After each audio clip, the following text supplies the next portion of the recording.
What's going on, guys? So topic that I want to kind of dive into today is around transparency. And the inspiration around this topic was surrounding some recent research that I was doing with millennial consumers in the CPG category. And what seemed to be coming up in every single category of CPG was this need to have brands be more transparent in every aspect of their business. Today in 2018, right rolling into 2019, we have more information available to us, in our pockets with our $1,200 computers than previous generations had available to them at all. This age of information caused by the internet and just kind of the internet's ability to spread information like wildfire, in turn has kind of created consumers to ask the tough questions in every aspect of their lives. So with consumer packaged goods and fast-moving consumer goods, it's natural that consumers are asking questions around the product categories that they end up purchasing over and over and over again throughout their lives. And through some of the research that I was doing with millennials, it kind of came to the point where millennials were not willing to, kind of just accept, for face value what, these large legacy or big CPG brands were kind of saying, putting on their product or saying in public. Because the first digitally native generation knew that there was a lot of different access to the information out there, if a CPG brand was not completely transparent with every aspect of the business and all of them didn't line up properly, red flags kind of instantly were raised. And these CPG brands have struggled with that generational buying group. So with information being so accessible at everybody's fingertips, I argue that today CPG brands need to kind of usher in this new idea of transparency 2.0, because the consumer is more educated than ever, and if you're not being completely transparent in every aspect of your business, you're going to struggle in the market. Now, the idea of transparency shouldn't be thought of in a static way. If we kind of look at a snapshot 10 years ago with a category like sports nutrition or nutritional supplements, a brand kind of having the focus of having their supplement facts open label and having the ability for the consumer to understand exactly what was in the product that they were consuming was very radical in that time frame. If we flash forward those same 10 years today, it's almost expected that sports nutrition products would be transparent labels or open labels. So that's no longer an advantage. That's no longer a differentiation point. That's an accepted level of transparency. So you kind of have to look past that. The idea of transparency needs to be looked at categorically. It needs to be thought of in a evolutionary, fluid type of way. It constantly need to be checking, where you fit on the spectrum of transparent companies in your industry.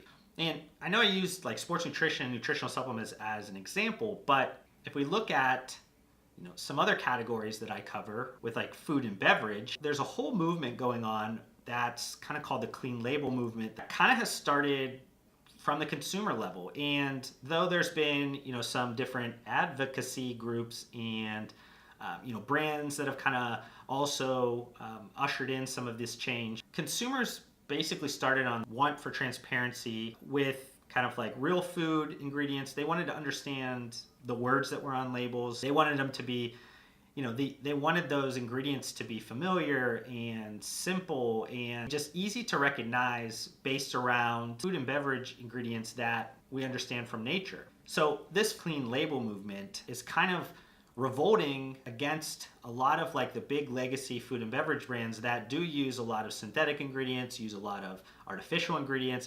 This consumer movement is basically going against that. And if you also look at other categories like beauty, or personal care, or home care, you're seeing the same movements happening in those different categories that maybe have a different name or maybe have different buzzwords surrounding them, but they all are surrounding the same idea of transparency in every aspect of the product. Now, if we jump back to nutritional supplements and kind of sports nutrition, as an example, like the Amazon Elements private label that is gaining a lot of steam in the market with the biggest e-commerce retailer in that category of products, you'll see that they kind of show all of the results of third-party testing by lot number and by product. It's available like on the package through a QR code. I think it's also available on kind of the Amazon listing. They kind of list the current lot number that's for sale. That in itself is not all that impressive, or would be considered a differentiation point with transparency. What makes this important to note and what's going to create a trend in the industry is that Amazon is going much further than that and listing their contract manufacturer, which is, depending on which contract manufacturer you work with, if you're a brand, either they're extremely hidden around who they work with, or maybe they aren't, but it's not something that generally is put out in the public. Amazon's also kind of giving you access to the certificate of analysis. They're giving you some insights into each test that was performed. They're giving you information around like origin level on ingredients, which could or could not cause some differentiation in the way that maybe some brands source the sediment in the United States around like Chinese ingredients are not all that positive, even though if consumers understood how many ingredients do come from China, they might not be as negative toward that ingredient's region of origin.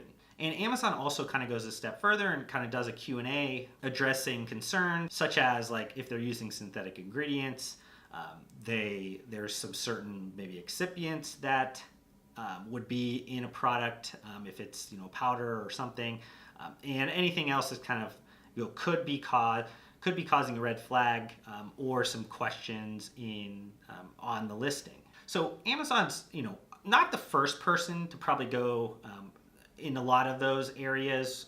I know like with sports nutrition, you have NutriBio that does a lot of that. You have some vitamin and mineral nutritional supplement brands that do a very good job at kind of tracing where the sourcing is on things and showing a lot of third-party testing. But putting all those things together, Amazon is doing with Amazon Elements is pretty impressive. It honestly now gives a lot of other sports nutritional supplement brands a kind of a aspiration level to meet or exceed that to further differentiate their brand. Are we going to see a large majority of brands moving to that level of transparency in the next year? Probably not. In the next 3 to 5 years, I would guess that we're going to get to that point, and maybe further. Obviously, with an example like Amazon Elements with nutritional supplements, we're talking about a functional CPG category. We're talking about a product-centric CPG category that has a technical nature to it, an intent-driven nature to it. But if we look at just categories that just CPG in general, maybe even just consumer brands that aren't so functional or technical in its intent, what I think you're starting to see now and what you'll see more in the future is they are also going in this new transparency 2.0 thought or mindset to attract different buyers. And we started out this video with me talking about millennials, and why millennials are so important is they are over-indexing on the importance of transparency with the products that they buy. I think I saw some kind of recent numbers that said over 90% of millennials were thought positive around brands that took stances, societal stances, and different things like that.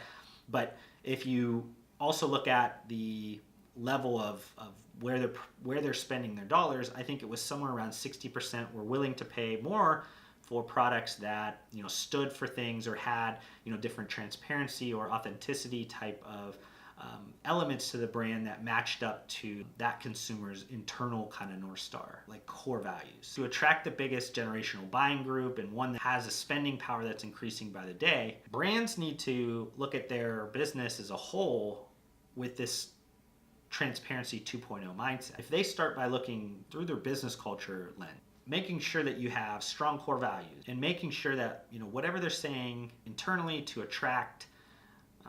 to attract talent is also, also mapping out to outward actions that will inspire millennials or kind of anybody to work for them, especially millennials. And then if you look at transparency from what does your brand stand for outwardly, this is kind of addressing what role do you want your business to play in a consumer's life. This is covering what social causes, societal issues, what does your brand stand for, and what are actions that you're doing publicly or behind closed doors, which is a little tough to ever hide anymore at this point because of even employees sharing things on social media and things being shareable to the point where mass media kind of picks up on it.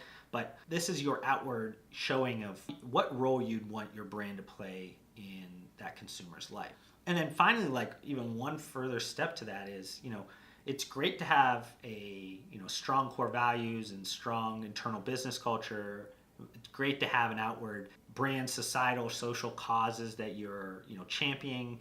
But with today's like digital age and entrepreneurs, leadership team being out in the public and people actually caring about who they are, what they're about, all those types of things, you need to also understand what are the specific core values of kind of your leadership team, your founding team, your entrepreneurs. Like, what do they stand for? Because if they don't stand for the same things that your brand stands for, you're going to have issues both internally and externally with consumers or employees that can see the misalignment with that person and the brand, or that person and their leadership style. Because with all this information that consumers have, they're able to see linkages and see alignments between things. And when things kind of aren't matching up, you get kind of the worst of this internet age, where people will go out and put your brand or anything out there and kind of put you in a position to fail, because they're going to expose you. Because everybody knows that you can't hide anything from the internet today, because people will in some way find something that you don't want dug up. Transparency to me is still a differentiation point for a lot of brands. I think it's important for brands to understand the spectrum in which transparency is gauged. What was transparent and a differentiation point 10 years ago is not today. Even maybe 6 months or a year from now, something is completely different. So if you're going to use that and also use it in a sense of like marketing your brand as being a transparent brand, make sure that you understand that you are actually being transparent comparative to other market leaders in that area. But I think I'll close up this topic here. Hopefully you guys got some value out of this. I thought this was a pretty interesting topic to talk about. If you guys want to do me a huge favor, support me, hit the thumbs up button that's right down below. Also hit the subscribe button and join this community to kind of further help if you want to kind of get a gold star. If you guys do kind of share this with a colleague, share this with a friend to grow this community a little bit stronger, that will be extremely appreciated. But I want to thank you guys for spending some time with me. Hopefully for that time you gave me, I gave you some value back. But I'll see you guys on the next one.